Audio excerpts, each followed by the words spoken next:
Fascinating facts about Gypsies. The Romani are one of the most misunderstood and mythologized peoples on our planet, and it's been that way for centuries. Rumors have long persisted that they blow into town, seduce men and women, and then steal everything in sight, including children. There are also many myths about lusty women, scarf-wearing fortune-tellers, and caravans. Misconceptions and myths aside, the Romani remain one of the most fascinating ethnic groups in history. The huge debate about where they came from. The Romani's origins are shrouded in mystery. In the early days of their travels, it seemed that they magically appeared on the continent. That alone may have sparked the Europeans' feelings of fear and mystery about the Romani. Noted professors theorize that the Romani originally made a mass exodus from India in the 5th century. That theory supposes that their flight was due to the spread of Islam, which the Romani were desperate to escape to protect their religious freedom. This theory has them moving from India to Anatolia to Europe, and further theorizes that the Romani people split into 3 distinct branches: the Damari, the Lamavran,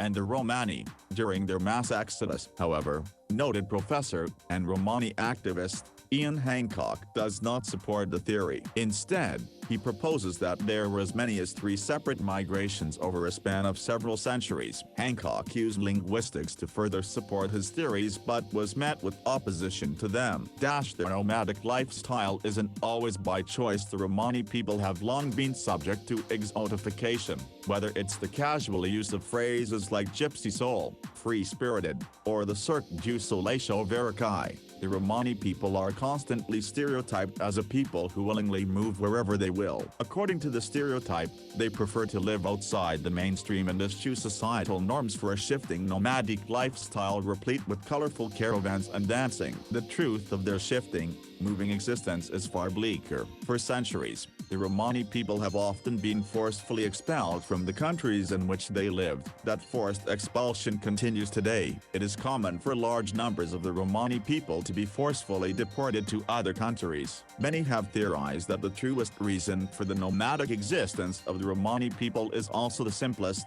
survival. They have no country of their own. The Romani are a stateless nation. Most countries refuse them citizenship even if they were born within the country. Centuries of persecution, their insular society, and mitigating factors in the post-Yugoslavia era have left the modern Romani adrift, apart from society, and stateless. The statelessness of the Romani was not fixed by the 1977 creation of the International Romani Union. In 2000, the Romani were officially declared a non-territorial nation. This statelessness makes the Romani legally invisible. Without access to healthcare services, they often lack verifiable citizenship or birth certificates. That leads to many of the same issues faced by legally invisible people across the world. They cannot access education, healthcare, and other social services. They can't even get passports, which makes traveling difficult or impossible. They are among the most persecuted people on earth. The Romani were an enslaved people in Europe, most notably in Romani. From the 14th to the 19th centuries, they were bartered and sold and considered to be less than human. In the 1700s, Maria Theresa, sovereign of the Austro-Hungarian Empire, made Romani people, dress, and occupations illegal. This was done to force the Romani to integrate into society. Maria Theresa was not the only ruler who attempted to force the Romani to assimilate in such a way. Similar laws were enacted in Spain, and many European nations outlawed the Romani people from entering their countries. Until recently, the Romani were the unseen victims in the Nazi persecutions. The Nazi regime pursued and captured the Romani, putting tens of thousands to death by claiming that they were ethnically inferior. Even today, the Romani are persecuted. Lately, many human rights organizations have begun to protest the treatment received by the Romani, whether it is forced expulsion or the denial of social services. Nobody's sure how many Romani exist. It's difficult to give a solid figure on how many Romani exist, due to the discrimination often encountered by the Romani. Many do not publicly register or identify as Romani. Also, given their legal invisibility, the preponderance of children born without documentation, and the transient nature of the Romani, many are unaccounted for or unknown. Also problematic is the lack of Romani enrolled in social services. which would help to give a clearer accounting of their number. Even so, the New York Times estimates the population of Romani worldwide as approximately 11 million people. However, those figures are often disputed, as there are few census-related polls that include the Romani. That number may be substantially lower or higher. Nevertheless, there are Romani populations in the US, Russia, Bulgaria, Italy, and other European countries. Gypsy or gypsy is an ethnic slur to the Romani to many people.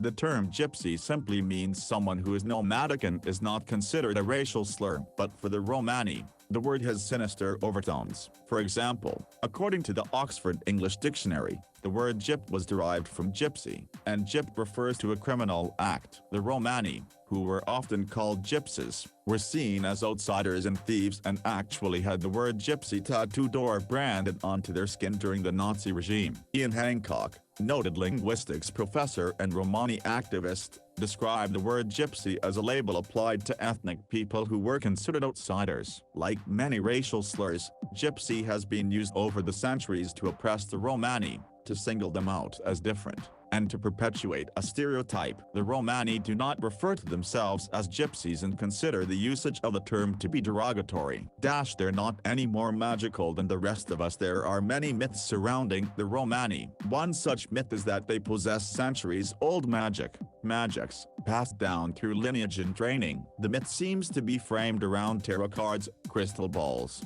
and the fortune-telling tents that populate other Romani stereotypes. We encounter many of these stereotypical suppositions of Romani magic in our daily lives. Literature is rife with references to the Romani and their magical arts. For example, in Jane Eyre, the Romani visit Thornfield as fortune-tellers. In Stephen King's novel Dinner, in which the main character is cursed by the Romani after killing an elderly woman, there's much made of the Romani's ability to perform magical acts. In addition, there are many movies that feature curses from the Romani. Even in art, there are many depictions of the Romani as a mystical and magical people. However, many intellectuals have attributed this supposed magic to misconception.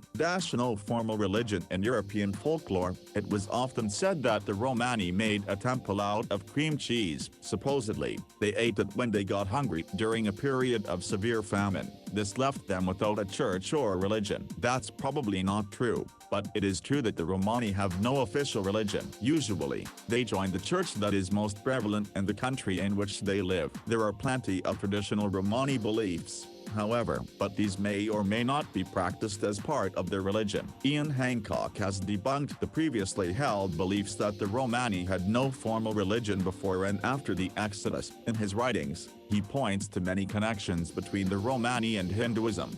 Modesty in all things. TLC showed us My Big Fat Gypsy Wedding and dropped our jaws with enormous wedding dresses and reality show moments designed to titillate. Although Romani weddings are often accompanied by massive dresses, modesty often dictates their day-to-day clothing. Modesty is a traditionally important tenet among the Romani. The dances most often associated with Romani women are belly dances. However, many Romani women do not belly dance. Instead, they perform traditional dances that use only their bellies but not their hips. Using their hips would be considered immodest. In addition, those long, flowing skirts so commonly associated with Romani women are not worn so that women can whip them high in seductive dances. They are worn to keep the legs covered. Leaving the legs bared to view is also considered immodest. They've given the world a massive legacy of art and music from early on. The Romani have been connected solidly with singing, dancing, and acting. They have carried that tradition throughout the centuries to leave behind a legacy of massive proportions. Many Romani have assimilated into the world,